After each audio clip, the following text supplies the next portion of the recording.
Humble yourselves, therefore, under the mighty hand of God, so that at the proper time he may exalt you, casting all your anxieties on him, because he cares for you. Picking up on the words of Psalm 55 and verse 22, cast your burden on the Lord, and he will sustain you. He will never suffer the righteous to be moved. One thing about our God is that he is very near to the brokenhearted. Psalm 34 and verse 18, God is nigh to those who are brokenhearted and who are crushed in spirit. It's very different than the spirit of the ages that has always existed, that the strong and the fittest survive, and the others are just out of luck. It's a complete antithesis to everything that God is. And for all of us who live in a world and know affliction, we are grateful for a God who is near to the brokenhearted. And so what I want us to do this morning is turn our attention to Psalm 102.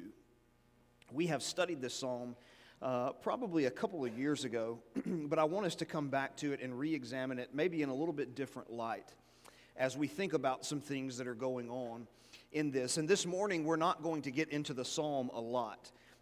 That is, I want us to kind of set the tone for the psalm and give us some background to maybe help us feel the weight of the psalm a little bit more. And we'll spend more time in the psalm tonight to see what it prescribes. And so as we begin this morning, I want us to first start dealing with the character of the psalm. And the first thing about the character of the psalm is when we're studying the psalms, we want to look at the location of the psalm. Okay? Now, if you pay close attention, most modern translations, some King James translations, it just really depends upon your translation, you will see that they are divided, the psalms are divided into 5 books. Okay? 5 books. So book 1 is book 1 to 41, book 2 is 42 to 72, book 3 is 73 to 89, and book 4 is 90 to 105, 6, 7, somewhere along those lines, and then the 5th book is the end. Now, when we think about these divisions of the book, the divisions themselves are not necessarily inspired, okay? These are divisions that have been, they're pretty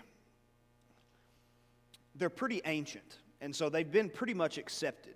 But to be able to say it beyond a shadow of a doubt that they are divided into these 5 books, this is the way God wanted them divided exactly, that's a little more difficult to say with certainty. It's similar to, for an example, in Matthew's gospel, we have what are known as 5 teaching sections, okay? So there's this phrase that reappears in Matthew that says, when Jesus had ended these sayings, and that appears 5 times, the Sermon on the Mount, with the limited commission in chapter 10, with the kingdom parables in 13, with the community issues in chapter 18, and then at the end of the Olivet Discourse in 24 and 25. Those are, there seems to be a pattern there, and discourses are connected to that phrase, and so we consider them teaching sections. The same thing is true of the Psalms when you look at what many writers call the seams of the book. Okay? So in this way of thinking, you have 5 books and they are sewn together. And so the seams are where they sew those chapters or those books together. And when you look at the seams of the Psalms, at the seams of each one of them, book 1, at the end of book 1, the end of book 2, the end of book 3, 4, and 5, they all carry a similar phrase that gives us the notion that there is something that is considered to be a bookend here. And we're starting something different as we enter into this next book, okay? Now, for many years, the Psalms were studied by at least Christian interpreters and Christian scholars. They were basically viewed as something that they're kind of like a hodgepodge, so to speak. You just have a lot of Psalms thrown around, and there's not really a lot of structure to it. For an example, it's very different than reading Ephesians. There is perfect symmetry and structure in Ephesians. And so for a long time, many people viewed the Psalms that way. It's just, here's our greatest hits in Israel, and we just kind of threw them together, and there's really no thought to the order. Over the last, I would say 50 years, there has been a closer examination of the Psalms by scholars, and they have begun to see things that some other generations, not that they missed, but they were preoccupied studying other things. And so when it comes to these 5 Psalms, instead of the Psalms just being considered this hodgepodge of Israel's greatest hits thrown together, that maybe these books represent something far more complex than we first considered. For an example, in Book 1, we're reading Psalms about the reign of the historical David. Not all of them are written by him, but they're about the reign of historical David or about the reign of his family, of course, who ruled in Judah. Okay? Then in the second book, there is a look at the persecution of David. Okay? Interactions with enemies, a number of things along those lines in the Psalms that we see that are authored by David. Now again, this is conjecture. It's not absolute standard fact. It's conjecture. I think it's pretty strong conjecture, but it is that.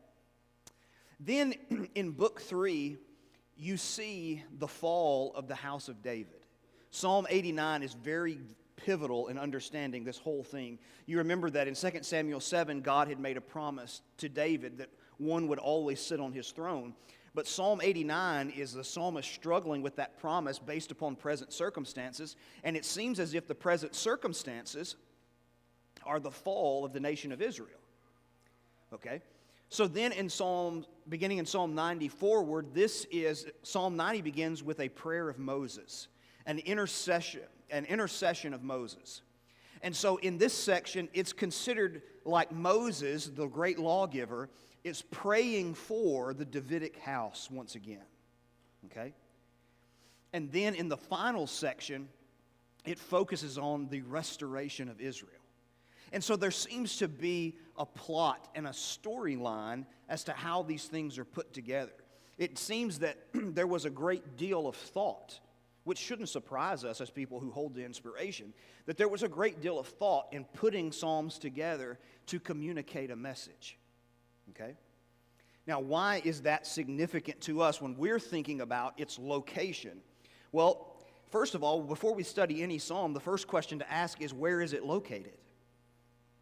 Okay? Now, this psalm right here, Psalm 102, is located in book number 4, which deals with Moses interceding for the fact of the house of David that has been persecuted or that has been cast down to the ground. And so when we look at the Psalms that are in this book, you're not going to see very many songs that are happy. They're not going to be upbeat. They're not something that you're going to, I'm kind of in a bad mood and I need something to soothe me. This is not where you're going to look. Go to the end of the book, see the Hallelujah Psalms where they're just singing the praises of God because of His restoration. So before we even touch Psalm 102, we can kind of get a notion that says the psalmist is going to be struggling with some pretty hard stuff just by looking at its location. Now, as we move number 2 to the theme of this particular psalm. This psalm, when you study it, and many psalms go this way, a lot of poetic works are this way, Job is this way. The psalm begins where the psalmist is covered in darkness, basically. He doesn't say that, but that's the notion. It's as if hard times have come and rested upon him. So like a dark cloud is resting above his head and everything around him is dark. But then as the psalm moves, it ends with sun having penetrated that cloud and casting it away, and now the light of God's glory is shining upon that individual. Okay? And it's very common to see this in the Psalms where they're starting with a problem and then they work through the problem. They talk to God about the problem, they work through the problem, and by the end of the psalm, the circumstance may not have changed, but their understanding of the circumstance has changed. They've begun to allow the light of God to shine upon the darkness of their situation, and they begin to see things differently. And so, that's what he's dealing with here. Now, if this psalm, and there are some interesting things about this psalm and that we'll look at here in just a minute that can be somewhat confusing. If this is dealing with the fall of the nation of Israel, the fall of the nation of Israel. And the psalmist is upset and discouraged by the current state of Israel as being captives. Okay?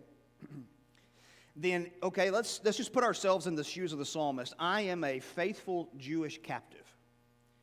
I am one of God's chosen people, and now I find myself in a foreign land being persecuted and being a captive.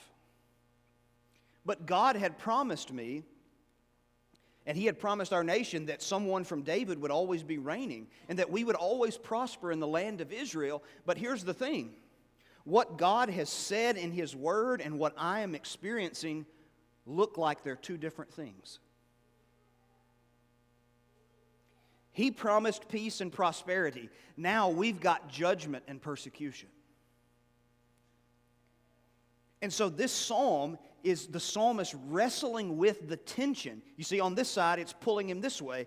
That is, what God has said is pulling him this way. On this side, his current experience is pulling him another way. So you see the tension. And if we stop and think about it for not very long, don't we feel that tension in life? We see what God says about people who are faithful, the way that He cares for them. But at the same time, it seems like life can pour on things, and it seems as if they're going to absolutely envelop us in darkness. And we're thinking, okay, how does my current situation square with what God has said? I'm being pulled in two different directions. I know what God has said. I know God is faithful. But I also know what I'm experiencing. How do I handle the tension that exists? God, you said you'd always be with me, but I don't feel you near. How do you handle that? That's what this psalmist is dealing with. And so looking at its theme is that the psalmist is covered in darkness and he has experienced a trauma of some kind. But as one writer put it, this is a fine example of prayer as the honest dialogue of faith. The honest dialogue of faith. Because what the psalmist is going to say here is just that.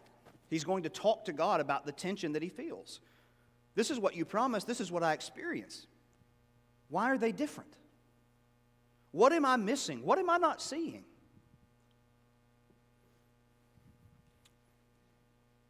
So that's going to be the subject matter, and I think it's something that, I know it's something that every person who has lived any amount of time can relate to as they feel the weight of what can happen in this world. Number 3, think about the history of interpretation on this. It's very interesting to see how people have interpreted this psalm throughout the centuries. Some individuals see it as a complaint, an individual complaint, or more specifically, a lament. Okay? Lament, like lamentations. One of the lost arts, I think, of Western American Christianity is the ability to lament. We don't want to go on and on about how hard something is because we don't want people to think we're looking for a pity party. You're not looking for a pity party. You're just struggling. And that's okay. God in His Word has entire psalms, entire books. The book of Lamentations is nothing but lament. Frustration, anger about current situations, the condition of life, and the way we find it. Some people have seen this psalm as something different. Some people see it classically, this dates to about the 5th or 6th century, it's been characterized as a penitential psalm. And I can see where they get that, I just don't necessarily agree with that interpretation. This does not strike me as penitential the way that a Psalm 51 strikes me as penitential. That is, a psalm where the psalmist is repenting of sin. This is more of an internal struggle as he's dealing with the promises of God. So, when we look at this, we're dealing with lament. Now let's think a little bit about lament and what it carries with it. All right? So many years ago, I say 50, maybe 50, 60 years ago, Walter Brueggemann is an Old Testament scholar who wrote a very famous essay on the nature of the Psalms. And in his essay, the basic thrust of the argument was this. He said every psalm can be characterized, and it falls into one of three categories. Okay? You have psalms of orientation. Okay? Psalms of orientation. That is, everything in your world is going exactly the way that you think it should. Everything that God has said, it seems like it's lining up. You're orienting your life toward God. You're worshiping God. You're praising God. Everything seems to be going great. So everything is oriented toward God.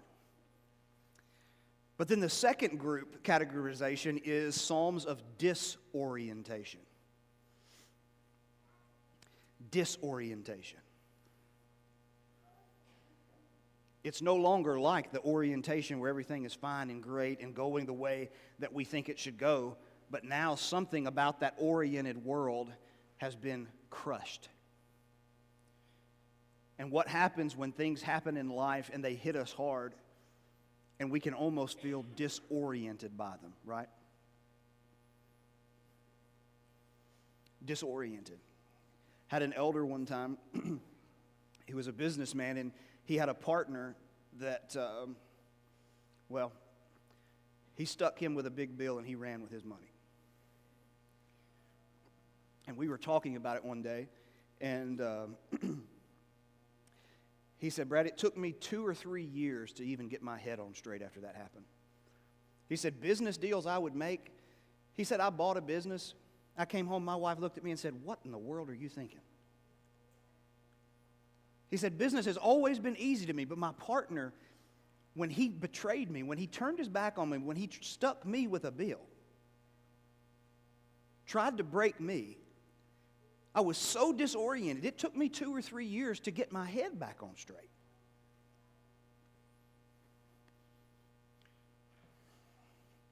Or maybe when we lose somebody we love. Whether that is the person that we're married to decides they don't want to be married anymore. And how hard it is to try and how disorienting it is to learn a new normal. To learn what it's like to come home and nobody's there for me anymore. Or when we lose someone to death and that person is no longer there, you pick up the phone to call them and you realize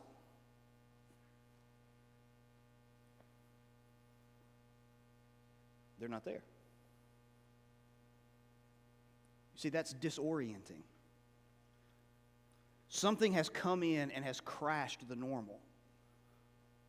And that normal, in some of those situations, that normal can never return. It can never return.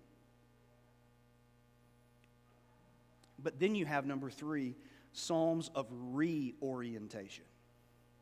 Psalms of reorientation. And reorientation, Psalms of reorientation are the ones that the individual comes to, as they work through the issue, they come to accept. Okay? Not that they're happy about it, but they come to accept the reality that has come upon them. And as that reality has come upon them, how they are reoriented is this. They see God in a new and a deeper way than they saw Him before. And they begin to adjust to a life that is different. All of us have had plans for our lives, plans for our families, things we thought were going to go one way, and they just didn't work out that way. Disorientation. But how do you handle it? I've got to reorient myself. Figure out how to deal with a new normal. But here's the thing about laments as it comes to this. As one writer put it, he said, lament is protest. It's protest. One of my friends lost his young son, went to sleep that night and just did not wake up that morning. No explanation whatsoever other than he ran a low-grade fever before he went to sleep. just shy of 3. And one of the things that he will say from time to time is, I'm going to continue to assail and to beat on the doors of heaven and speak to the divine council, which is a biblical Old Testament image of God in his throne room. And I'm going to continue to protest the death of my son. Lament is protest. This wasn't fair. I didn't like it. It hurt me. You're not accusing God of doing wrong. You're simply protesting against the world the way that it is in its brokenness. Which, newsflash, God is not happy about the world and its brokenness. It's not the way he created it. And so these laments are taking those emotions and those moments of anger and rage and taking them to the one who can do something about it. And as Brueggemann also said, he says, there is in this a turn from yearning for old orientation, a recognition that is gone and not retrievable, and a readiness for a new orientation.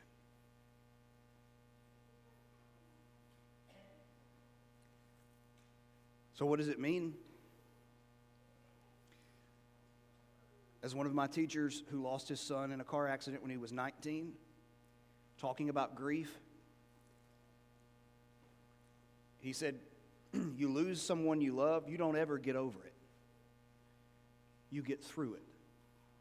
But you don't get over something like that. That's reorientation.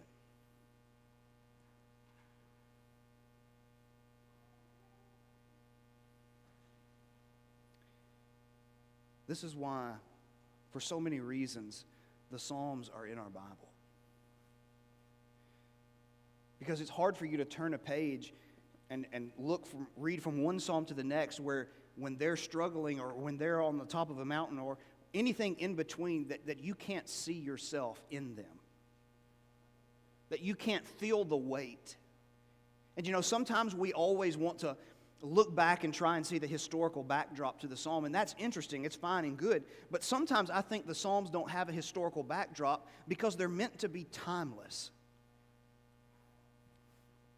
We can feel that even though my circumstance may not be the same as the psalmist was, I still have this same catalog of emotions that the psalmist did.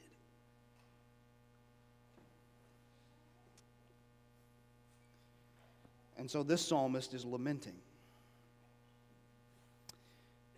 Next, look at the author's point of view. And this is where things get a little bit confusing.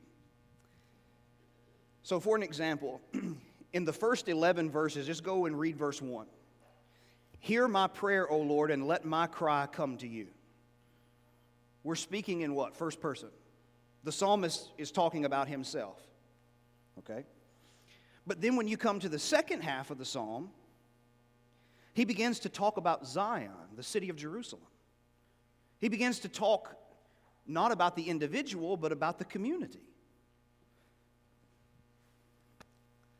So what's going on here? I mean, there are multiple options about what's going on. One could be that he's just explaining his experience individually, or it could be that he is speaking in the first person, personifying the entire community. Okay? That is, the community speaks as one voice, so to speak, through this individual. Or it could just be simply this one individual's experience and his complaint to God. And then he moves into talking about not only his complaint, but the struggle of all of the people of God in this current situation. This is the thing about the Psalms, they're fluid.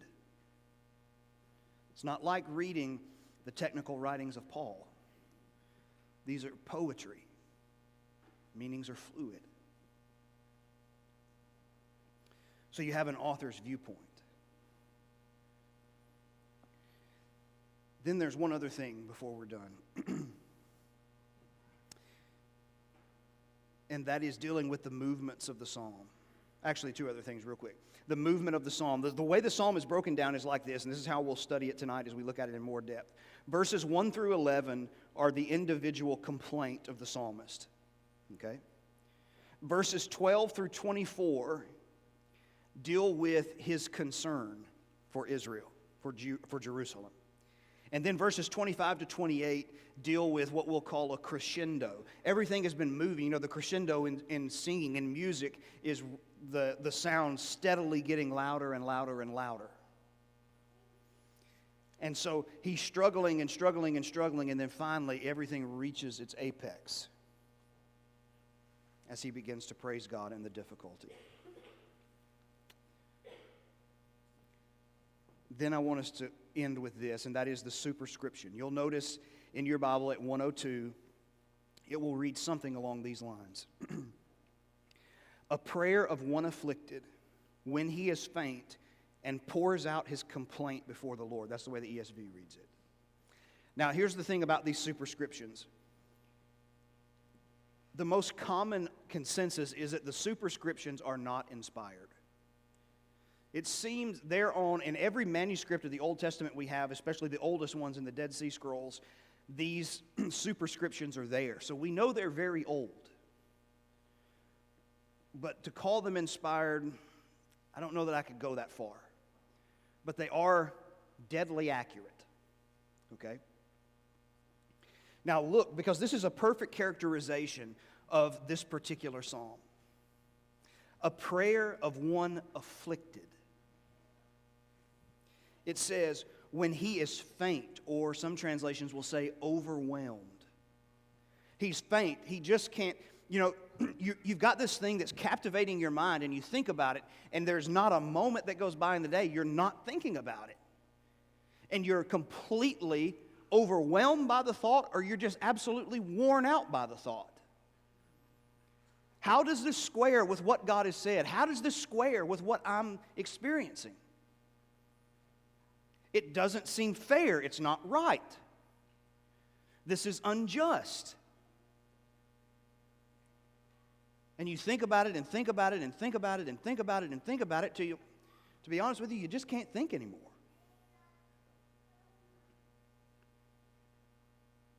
So what does he do? When he is faint, he pours out his complaint before the Lord.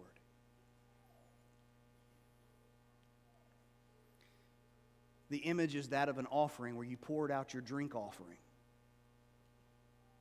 It's as if we're taking this bottle of water. All of my thoughts, all of my struggles, all of my complaints are contained right here.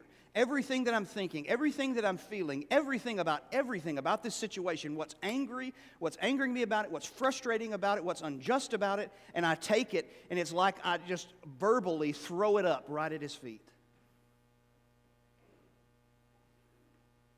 It all comes out. Which is inevitably what happens. If you've ever sat with a person who is struggling, and they've kept quiet, and they've chewed on it, and they've chewed on it, and they've chewed on it, and then they come see you, and it's like they cannot stop talking. Once they start getting it out, the tears start flowing, and everything just, it's like throwing up words.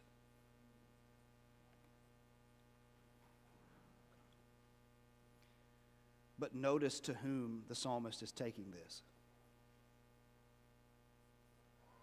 A prayer of one afflicted when he is faint, and he pours out his soul, his very being, before the Lord. Why? Well, that's 1 Peter 5:7. Casting all your anxieties upon him because he cares for you.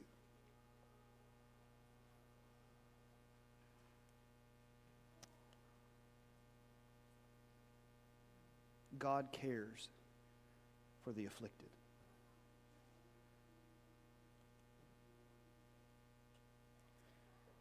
In your grief and your anger and your frustration, one of the things we're going to see tonight, one of my favorite statements about this subject, is that God can take any emotion you can throw at him. You're angry, be angry. You'll be all right. You're hurt, be hurt. You're frustrated, be frustrated. God's shoulders are big enough to carry that. There's only one response God cannot handle, and that is to shut him out and to treat him as if he doesn't exist.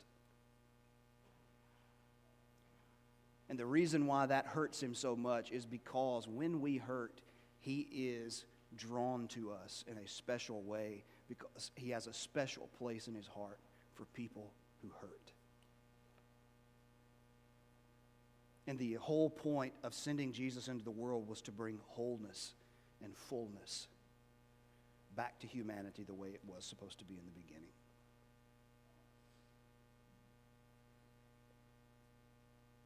So this morning, we may be struggling with some stuff.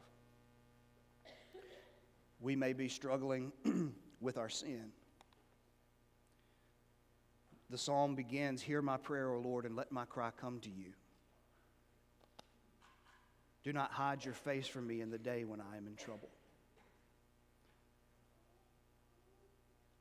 One thing we know for certain, if you're in trouble, he won't turn away from you. He will come to you if you'll come to him. This morning, if a person is not a New Testament Christian, a penitent faith, confessing Christ to be immersed in water for the forgiveness of your sins, or maybe we're struggling with sin as a Christian, or maybe we're struggling with life in general, as we always say, this is not the only time, but it is a time that is available. And if we can help you this morning, we want to do that as we stand and sing this song.